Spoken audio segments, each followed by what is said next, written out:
డిఫాల్టర్ల మీద ఎక్కడ కూడా మేమున్నప్పుడు కూడా ఒక్కరోజే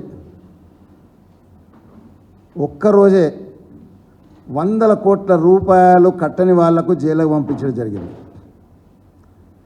సిఎంఆర్ రైస్ తీసుకోకపోతే 8 నెలల్లో 14 మందిని మేము టర్మినేట్ చేసినాం ఉద్యోగాల నుంచి.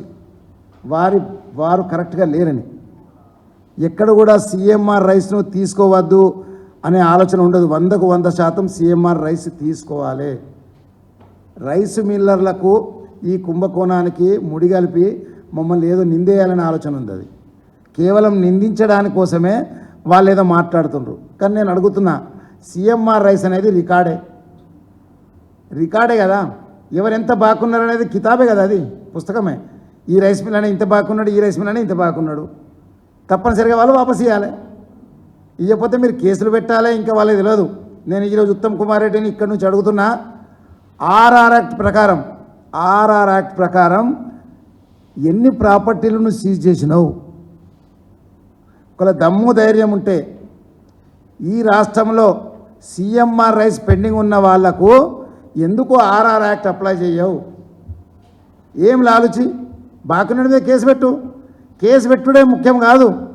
వారి దగ్గర మనకు రావాల్సిన అమౌంట్ ఎంతైతే ఉంటుందో అది మొత్తం కూడా ఆర్ఆర్ యాక్ట్ ప్రకారం వసూలు చేయవలసిన బాధ్యత ఉంది. మరి ఎక్కడ చెప్తున్నాను? వట్టిగా పేపర్ మీద ఖర్చులు పోవడేనా?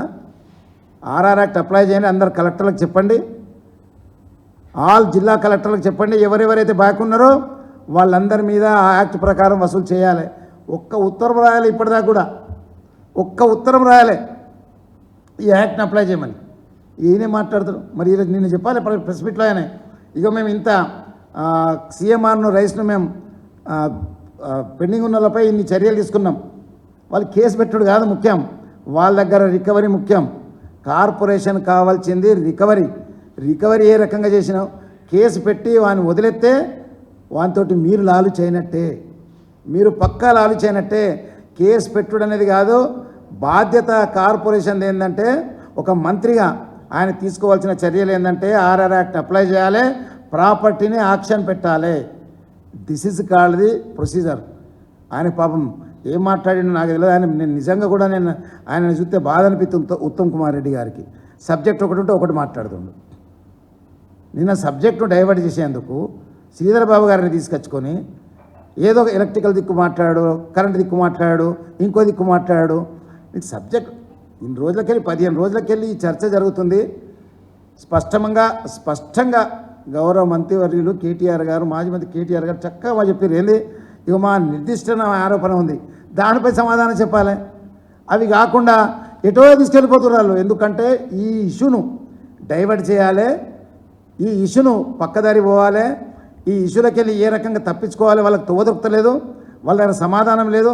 నేను పత్రికా విలేకరులు అడిగిన క్వశ్చన్లలో చక్కగా చూసిన, నేను ఎక్కడ కూడా సమాధానం దాటివేసే ప్రయత్నమే చేసిరు. కానీ పత్రికా విలేకరుల సమాధానాలను క్వశ్చన్లను ఎన్నడూ కూడా స్పష్టంగా సమాధానాలు ఇచ్చే ఆలోచన లేదు. వెంటనే మైకును కూడా మీరు చూడండి, టీవీలలో మైకును కూడా పక్కనిచ్చేసి మీరు చెప్పురు అని చెప్పేసిండ్రు. అంటే దిస్ ఈజ్ ఒక మంత్రిగా ఎంత బాధ్యత ఉండాలి? మంత్రి అంటే 4 కోట్ల సమాజానికి నువ్వు మంత్రివి, జవాబు చెప్పే బాధ్యత ఉంది కదా. ఇప్పుడు మళ్ళీ మేము డిమాండ్ చేస్తున్నాం, చెప్పు జవాబు.